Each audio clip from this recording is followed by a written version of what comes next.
Students, आज हम ले रहे हैं हमारा फाइनल अकाउंट। क्वेश्चन नंबर 3 है हमारी सीक्वेंस में, लेकिन टेक्स्ट बुक का हम 3 क्वेश्चन नहीं ले रहे हैं।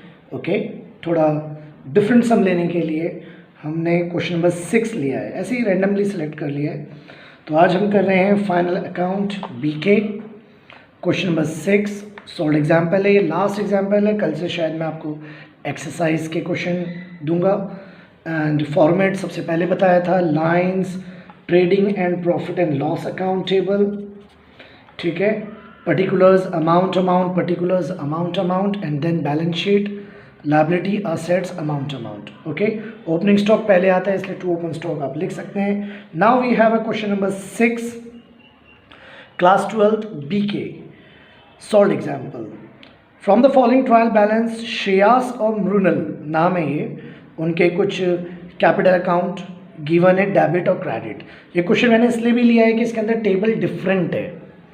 मतलब अब तक की जो क्वेश्चन आता था उसमें एक साइड होता है आपका डेबिट बैलेंस और एक साइड क्रेडिट बैलेंस, बट इस बार ऐसा नहीं है। इस बार आपका डेबिट और क्रेडिट जो अमाउंट्स हैं वो बाजू बाजू में लिखे हुए हैं और पर्टिकुलर्स में नेम एक साइड है। तो ये डिफरेंट टाइप की टेबल है, बट इससे कुछ घबराने की बात नहीं है। Okay, now first rule, lines. Number 2, adjustment पढ़ के मार्किंग। पहला एडजस्टमेंट हमारा आ रहा है क्लोजिंग स्टॉक, ये डायरेक्ट जाता है। नेक्स्ट है हमारा आउटस्टैंडिंग एक्सपेंसेस, सैलरी है, ओके, और कमीशन है। तो हमारे रूल के हिसाब से आप इसे मार्क कर दें, सैलरी और कमीशन को। देन फर्नीचर पे है एडजस्टमेंट, देन बेड डेप है तो डेटर पे टिक मार्क करेंगे। देन एक अलग केस और है, इसलिए भी क्वेश्चन लिया है, इसमें डिफरेंट केस है। Goods of 5000 destroy by fire और इंश्योरेंस क्लेम भी है। ओके तो इसके लिए आप क्लेम वाला केस करेंगे, और ये एक डिफरेंट केस है। अक्सर 2 इफेक्ट मैक्स टू मैक्स होते हैं, लेकिन इस क्वेश्चन में इस एंट्री के 2 नहीं 3 इफेक्ट आएंगे। और लास्ट है श्रेयास और Mrinal sharing profit and losses in 2:1। Okay, तो इनका रेशियो भी गिवन है। तो इस क्वेश्चन में बहुत सारी डिफरेंट बातें हैं जो स्टार्टिंग के 2 सम से काफ़ी डिफरेंट है। ओके, चलिए अब हम अपना क्वेश्चन स्टार्ट करते हैं। फर्स्ट एंट्री, अब मैंने आपको पहले ही बताया कि हम लाइन से जाएंगे, ठीक है। हम ऐसा नहीं करेंगे कि ट्रेडिंग पहले सर्च करेंगे, प्रॉफिट एंड लॉस करेंगे, या सारी लायबिलिटी या सेट सर्च करेंगे, नहीं। हम एक एक करके एंट्री पढ़ेंगे और उसको लाइन से लिखेंगे। ओके, नाउ सबसे पहले आ रहा है कैपिटल अकाउंट श्रेयास का। देखो यहाँ ऊपर श्रेयास है, नीचे शियास है, तो यहाँ पर फिर स्पेलिंग मिस्टेक है। टेक्स्ट बुक में जब किसी साल न्यू टेक्स्ट बुक्स आती हैं तो मिस्टेक्स होती हैं। सबसे पहले लिखा है कैपिटल अकाउंट श्रेयास, तो ये क्या आएगा, कैपिटल, ठीक है ना, श्रेयास। कितना है श्रेयास का कैपिटल, 35,000, यानी 35,000 गिवन है। ओके, उसके नीचे थोड़ी जगह छोड़नी है बिकॉज ऑफ अगर कोई ड्राइंग हो या नेट प्रॉफिट लॉस जो आएगा। और मृणल का कितना है, मृणल का है हमारा कैपिटल 20,000। ओके, चलिए आगे। परचेज 37,800, तो टू परचेज 37,000, ओके, 800। रिटर्न्स के लिए जगह छोड़ देनी है। आप कहेंगे सर आपने तो टिक मार्क नहीं कराया है, लेकिन रिटर्न्स होता है, ओके, या हो सकता है, तो उसके लिए हम पहले ही फील्डिंग लगाएंगे और रिटर्न्स की जगह छोड़ देंगे। Now sales, by sales how much, 66,700 inner column. Why inner column, returns के लिए हम जगह छोड़ देंगे। Then bill receivable is my assets, मैंने पहले ही बताया था मैं शॉर्ट फॉर्म यूज़ करूँगा। ओके, आप भी कर सकते हैं throughout the year practice के लिए, बट बोर्ड में या एग्जाम में नहीं लिखना है। Bills receivable 8,000। Then bills payable, bills payable इधर आता है, थोड़ा मृणल के नीचे जगह छोड़ देना। Bills payable, how much bills payable, 6,500। Then हमारे पास है कमीशन। अब फिर वही बात, कमीशन दोनों साइड आता है, तो डेबिट वाला कमीशन डेबिट साइड, ठीक है, और क्रेडिट वाला कमीशन क्रेडिट साइड। तो ये कमीशन कहाँ गिवन है, 2,400 डेबिट साइड पे गिवन है। आप ऊपर देखेंगे डेबिट वाले कॉलम में कमीशन गिवन है 2400 without any adjustment, outer column 2400 commission. Commission के बाद है सैलरीज, टू सैलरीज, कितना है सैलरीज 6000, लेकिन सैलरीज पे हमने टिक मार्क किया है बिकॉज उस पर एडजस्टमेंट है, इसलिए हम उसको इनर कॉलम में लिख के ब्रैकेट डाल के एक लाइन छोड़ देंगे। मैं रेगुलर आपको बता रहा हूँ कि ये ब्रैकेट क्यों मैं डालता हूँ, क्यों लाइन छोड़ता हूँ। आप ऐसा नहीं भी करें तो भी ठीक है, लेकिन ये जो मेथड मैंने जनरेट किया है या जो मैं यूज़ करता हूँ उसमें आपका टाइम बहुत बचेगा। ओके, नाउ सैलरीज के बाद है इंश्योरेंस, टू इंश्योरेंस, कितना है इंश्योरेंस 9000। सर इनर में क्यों लिख रहे हैं आप, इसको तो टिक मार्क नहीं किया है, बट आप देख सकते हैं इंश्योरेंस के बाजू में ब्रैकेट है और 9 मंथ्स लिखा हुआ है। तो जब भी कभी मंथ्स या ब्रैकेट में कुछ लिखा हुआ हो, कोई परसेंटेज गिवन हो, तो वो हिडन एडजस्टमेंट का केस होता है। तो इंश्योरेंस 9000 है। अब क्या करना है, क्या इस एडजस्टमेंट को बाद में करना है? नो, इस एडजस्टमेंट को हैंड टू हैंड करते हुए जाना है, क्योंकि हम ऊपर से नीचे पढ़ते हुए आते हैं, हमें दोबारा क्वेश्चन नहीं पढ़ना। यही तो मैं कह रहा हूँ ना, आप इस मेथड से जाएंगे जो मैं आपको दे रहा हूँ, इससे आपका टाइम बहुत बचता है। 9 मंथ्स का 9000, तो कॉमन सेंस 1 मंथ का 1000, 9 मंथ्स का आपने दे दिया। फाइनल अकाउंट होता है टोटल 12 मंथ्स के लिए, तो यानी 9 मंथ्स का 9000 आपने पे कर दिया है, यानी 3 मंथ्स का आउटस्टैंडिंग है, 3 मंथ्स का, और आउटस्टैंडिंग होता है प्लस, कितना अमाउंट होगा 3000। क्यों 3000 होगा भाई, जब इंश्योरेंस 1 मंथ का 1000 है, 9 मंथ्स का 9000, तो 1 मंथ का 1000, तो 3 मंथ का 3000, और इसका सेकंड इफेक्ट फॉरन आप लिखते हुए जाएंगे outstanding salary 3000 rupees. Got it, clear हो गई बात? Okay, now we have prepaid rent. अब कि रेंट होता ट्रायल बैलेंस में तो प्रीपेड माइनस होता है, बट रेंट तो है ही नहीं ट्रायल बैलेंस में, और डायरेक्ट प्रीपेड रेंट आ रहा है, तो डायरेक्ट प्रीपेड रेंट इधर चला जाएगा, प्रीपेड रेंट। ओके, कितना है prepaid rent 3000 rupees, outer column. Okay, then है हमारे पास क्रेडिटर, क्रेडिटर इधर आता है, क्रेडिटर्स, कितना है क्रेडिटर्स आपका 48,900। ओके, कोई एडजस्टमेंट नहीं है इसके ऊपर। कमीशन का एडजस्टमेंट था शायद। ओके, कमीशन हाँ, कमीशन का आउटस्टैंडिंग कमीशन था, तो वो फिर हमें कट करके लिखना पड़ेगा शायद। ओके, कमीशन का गिवन है, कमीशन 2400 हमने आउटर में लिख दिया।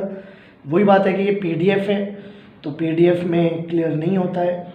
ओके, मैं मार्क नहीं कर सकता हूँ ना, मेरे पास टेक्स्ट बुक नहीं है, या मैं कहीं लिख के रख लूँ पहले से।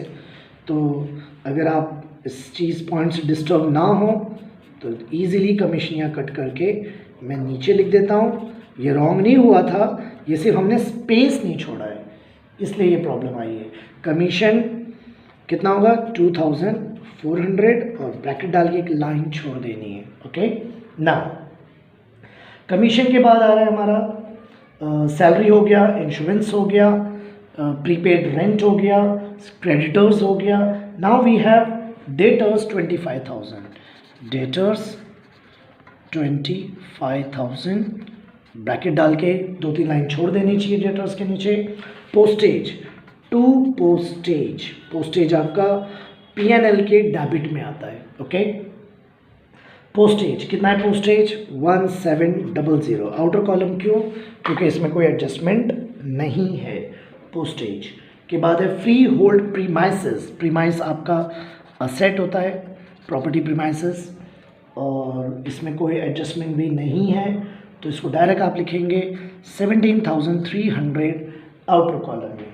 देन फर्नीचर ऑल्सो असेट्स होता है, बट फर्नीचर पे एडजस्टमेंट है, तो हम इसे इनर कॉलम में लिखेंगे 20,000, ब्रैकेट डाल के एक लाइन छोड़ देंगे। ओके, शॉर्ट फॉर्म में लिखना है, मैं बता रहा हूँ बार बार आपको। बेड डेट्स, अब बेड डेट्स में वही बातें, 4 बातें होती हैं बेड डेट्स के अंदर, बट इस पर्टिकुलर क्वेश्चन में 4 बातें नहीं हैं, शायद 2 ही बातें हैं। तो अगर 2 ही बातें हैं तो 2 ही लिख दीजिए आप फ़िलहाल। बाकी जो प्रीवियस क्वेश्चन थे उसमें मैंने आपको वो 4 एंट्री सारी बताई थी। तो 2 बैड डेब्ट्स, कितना है बैड डेब्ट्स आपका बैड डेब्ट्स है 500 आउटर कॉलम में। इनर में भी लिख सकते हैं, आउटर में भी लिख सकते हैं, क्योंकि मैं डायरेक्ट बैड डेब्ट्स सब यूज़ कर रहा हूँ तो मैं आउटर में भी लिख सकता हूँ। ओके, कटेंगे नहीं, मार्क्स नहीं कटेंगे। कैश इन हैंड, असेट्स है cash in hand, how much cash in hand 4500 outer column. Cash at bank, how much 16,000 outer column. Okay, now what we have carriage inward इधर आता है। फिर वही बात जल्दी से बता दूं, कौन किधर आता है, इसके लिए कोई आपको स्टोरी याद नहीं करनी है। ओके, कितने लोग उसके लॉजिक्स बताते रहते हैं कि ये इधर आता है और वो उधर आता है। अरे भाई लॉजिक्स क्लियर, ठीक है, बच्चों को ये बताया जाए कि टेबल लर्न करें जो पेज नंबर 24 या पता नहीं टेक्स्ट में स्टार्टिंग में है, और उस टेबल को लर्न करके आप प्रैक्टिसिंग करें, फिर आप अपने लॉजिक्स लगाते रहें और अंडरस्टैंडिंग अपने लेवल को बढ़ाते रहें। टू कैरेज आउटवर्ड, इधर ही आता है carriage outward. Okay, carriage outward कितना है? कैरेज आउटवर्ड आपका 1700, कैरेज आउटवर्ड 1700। स्टॉक 22,500 स्टॉक है, मैंने ओपनिंग स्टॉक की जगह छोड़ी थी 22,500। देन रिटर्न्स, अब रिटर्न्स दोनों जगह है, एक डेबिट बैलेंस में रिटर्न है, एक क्रेडिट में। एक रूल बता रहा हूँ, ध्यान से सुनिएगा। डेबिट में परचेज में डेबिट में आता है और सेल्स क्रेडिट में आता है।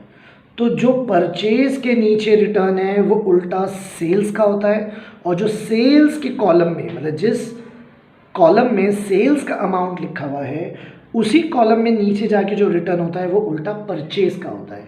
मतलब परचेज के कॉलम वाला रिटर्न सेल्स रिटर्न होता है, और सेल्स के कॉलम वाला रिटर्न परचेज का होता है। तो यहाँ पर रिटर्न 1200 है, तो ये परचेज में है तो ये सेल्स रिटर्न होगा। ओके, सेल्स रिटर्न 1200, और 1800 सेल्स वाले कॉलम में है तो वो परचेज का रिटर्न होगा। ओके, 1800। समझ में आई बात? और भी इसके ट्रिक्स हैं, डेबिट क्रेडिट से भी आप माइंड में रख सकते हैं, ऐसे भी रख सकते हैं। Okay, your choice. Wages, 2 wages, adjustment है क्या वेजेस में? देखते हैं, नहीं एडजस्टमेंट नहीं है, तो इसे डायरेक्ट आउटर कॉलम में लिखेंगे 3100। आउटस्टैंडिंग वेजेस, अब वेजेस भी आ रहा है, आउटस्टैंडिंग वेजेस भी आ रहा है। अगर आपका आउटस्टैंडिंग वेजेस एडजस्टमेंट में होता तो ये इससे कैलकुलेशन, मतलब यहाँ पर इफेक्ट शो करता, बट चूंकि आउटस्टैंडिंग वेजेस भी ट्रायल बैलेंस में है और वेजेस भी ट्रायल बैलेंस में, तो 2 इफेक्ट नहीं होगा, सेपरेट होगा दोनों की एंट्री। वेजेस की एंट्री सेपरेट और आउटस्टैंडिंग वेजेस सेपरेट आएगा 1600। This is all about your trial balance. पहला rule lines, number 2 rules adjustment पढ़ के प्रॉपरली मार्क करें। मार्क क्यों करें? मार्क से हमें ये नॉलेज मिलती है कि किस एंट्री को इनर कॉलम में लिखना है क्योंकि उसका इफेक्ट है, और किस एंट्री को डायरेक्ट आउटर कॉलम में लिखना है क्योंकि उसका इफेक्ट नहीं है। ठीक, मार्क कर लेना है ताकि ये वाली प्रॉब्लम ना हो, लेकिन मैं पीडीएफ से कर रहा हूँ इसलिए मैं मार्क नहीं कर सकता हूँ पीडीएफ में। Now this is all about your trial balance की सारी एंट्रीज आपने शिफ्ट कर दी। ओके, लाइन टू लाइन की एक एक करके पढ़ते गए, स्पेलिंग भी देख के, अमाउंट भी देख के, स्पेलिंग भी देख के, अमाउंट भी देख के। ठीक, नाउ एडजस्टमेंट फिल करेंगे। Adjustment are of 2 types. कुछ एडजस्टमेंट वो होते हैं जो डायरेक्ट इफेक्ट शो करते हैं, उसका इस ट्रायल बैलेंस की किसी एंट्री से लेना देना नहीं है, और कुछ एडजस्टमेंट वो होते हैं जिसका लेना देना है, तो वो यहाँ पर सॉल्व होके जाएगा। ओके, चलिए स्टार्ट करते हैं एडजस्टमेंट। फर्स्ट एडजस्टमेंट है हमारा क्लोजिंग स्टॉक, तो यहाँ आएगा बाय क्लोजिंग स्टॉक। कितना है क्लोजिंग स्टॉक? 30,000। डायरेक्ट स्पेलिंग भी देख के, अमाउंट भी देख के, बट इसका सेकंड इफेक्ट फौरन लिखना है, भूल नहीं जाना है। क्लोजिंग स्टॉक 30,000, बच्चे भूल जाते हैं। क्लोजिंग स्टॉक वहाँ लिखा, रश बहुत ज़्यादा जल्दी होती है उन्हें, वो यहाँ लिखना भूल जाते हैं, तो यहाँ पर दोनों जगह हुआ। नेक्स्ट, जब दोनों जगह लिख दिया अब आप आगे बढ़ेंगे। नेक्स्ट एडजस्टमेंट क्या है आपका? क्लोजिंग स्टॉक के बाद आउटस्टैंडिंग एक्सपेंसेस हैं, एक सैलरी का आउटस्टैंडिंग एक्सपेंस है और एक आपका कमीशन का है। कमीशन हमने भूल गए थे। ओके, अब मैं क्या करता हूँ, यहाँ ब्रैकेट बनाता हूँ, तो ब्रैकेट में आउटस्टैंडिंग है। आउटस्टैंडिंग मैंने बताया था प्लस होता है। कितना आउटस्टैंडिंग है? 400। बाहर ऐड करके लिख दीजिए 2800, सिंपल। और आउटस्टैंडिंग क्या है? सैलरी। देखिए आउटस्टैंडिंग सैलरी, आउटस्टैंडिंग क्या होता है? Plus. How much? What is the amount? What is the amount of my salary? 1200। 1200 is my outstanding salary है।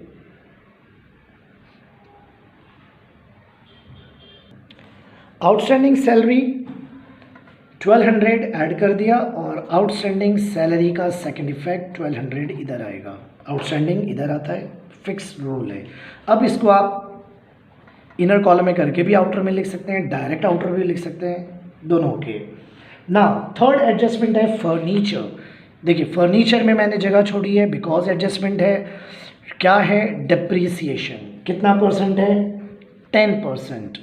तो 20,000 का 10% होता है 2,000 और डेप्रिसिएशन माइनस होता है, तो ये बाहर आएगा 18,000 और 2,000 आपका डेप्री का सेकंड इफेक्ट इधर आएगा, to depreciation furniture 2,000। Got it? Now next है, दोनों इफेक्ट लिखे, अब आगे बढ़े। फर्दर बैड डेट पे आपका 1200।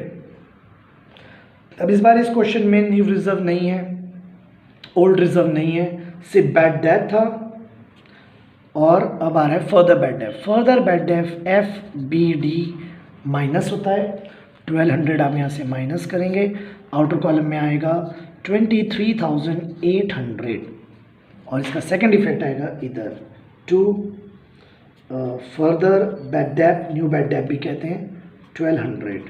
Got it? अब आप चाहते तो ये बैड डेट के साथ इनर कॉलम में लिख के भी कर सकते थे बाहर ऐड करके, या डायरेक्ट भी लिख सकते हैं, योर चॉइस, नो प्रॉब्लम, चलता है। नाउ नेक्स्ट एंट्री है हमारी, एडजस्टमेंट जो है वो है last main entry, 5,000 destroy by fire, goods destroy by fire 5,000 है और इसमें क्लेम है। बहुत ध्यान से ये एंट्री देखिएगा, इस एंट्री की वजह से मैंने क्वेश्चन लिया है। इस क्वेश्चन में 3-4 बातें कम से कम न्यू और डिफरेंट हैं। तो बीके में 80% क्वेश्चन सारे सेम होते हैं, ठीक है, ऑलमोस्ट एंट्रियाँ, उसका फॉर्मेट 80% सेम होता है। 20% कोई एंट्रीज होती हैं जो न्यू एंट्रीज होती हैं, जो अलग अलग क्वेश्चन में अलग सेम नहीं होती हैं, अलग अलग आती हैं। तो कम से कम वो 80% सेम तो आपको पहले आए। ओके, अब आप सारे क्वेश्चन एक ही टाइप के करेंगे तो इसलिए थोड़ा सा डिफरेंट टाइप का क्वेश्चन ले लिया था। गुड्स 5,000 डिस्ट्रॉय बाय फायर है, गुड्स डिस्ट्रॉय बाय फायर इधर आता है, by goods destroy by fire, पूरा 5,000 आएगा, पूरा डिस्ट्रॉय हुआ है 5,000 मेरे ट्रेडिंग के क्रेडिट साइड पे आएगा, by good destroy by fire 5,000। Okay, अभी डिस्ट्रॉय तो हो गया लेकिन कुछ क्या मिल रहा है, पढ़ते हैं ओसी के अंदर इंश्योरेंस के बारे में। ओके, तो हाँ मिल रहा है, क्लेम मिल रहा है 2,000, इंश्योरेंस क्लेम इधर आता है ऑलवेज। कितना मिलेगा आपको? 2,000, तो ये आपका असेट्स हो गया। स्टिल लॉस है ना, 5,000 डिस्ट्रॉय बाय फायर, 2,000 का क्लेम आपको मिल रहा है, स्टिल 3,000 का आपको लॉस होने वाला है। तो उस लॉस को आप क्या लिखेंगे? To loss by fire, loss by fire. कितना लॉस हो रहा है? 3,000। 5,000 का गुड्स टोटल डिस्ट्रॉय हुआ, insurance claim 2,000, still 3,000 loss, loss by fire 3000। और एक बात एक्स्ट्रा भी बता दूं, अगर ये इंश्योरेंस क्लेम नहीं होता, ओके, सिर्फ होता डिस्ट्रॉय बाय फायर, तो इधर आता डिस्ट्रॉय बाय फायर 5000, इधर आता लॉस बाय फायर 5000, क्लेम की एंट्री नहीं होती।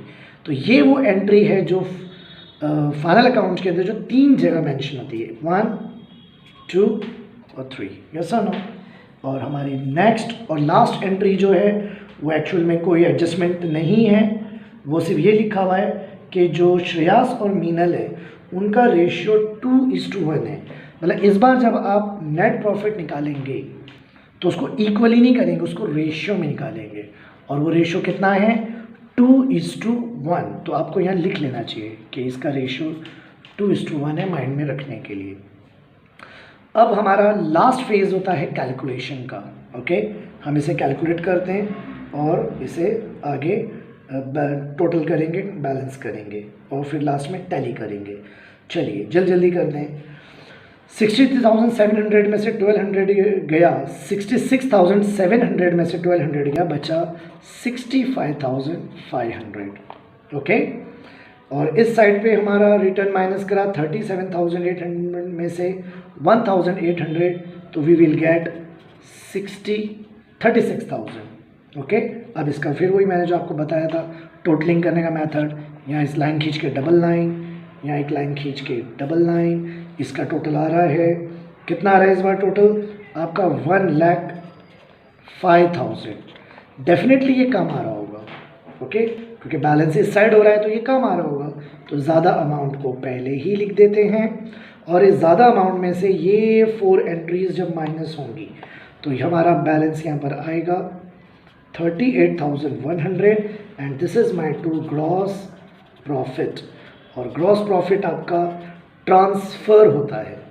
अब इस बार ये खाली है, इस बार हो सकता है यहाँ कुछ भी नहीं आया, नहीं आया, कोई ज़रूरत है क्या है, बाय ग्रॉस प्रॉफिट। कितना है ग्रॉस प्रॉफिट मेरा 38,100, जो यहाँ से शिफ्ट होता है। फिर वही सेम मेथड, इसकी टोटलिंग करना है आपको, ओके।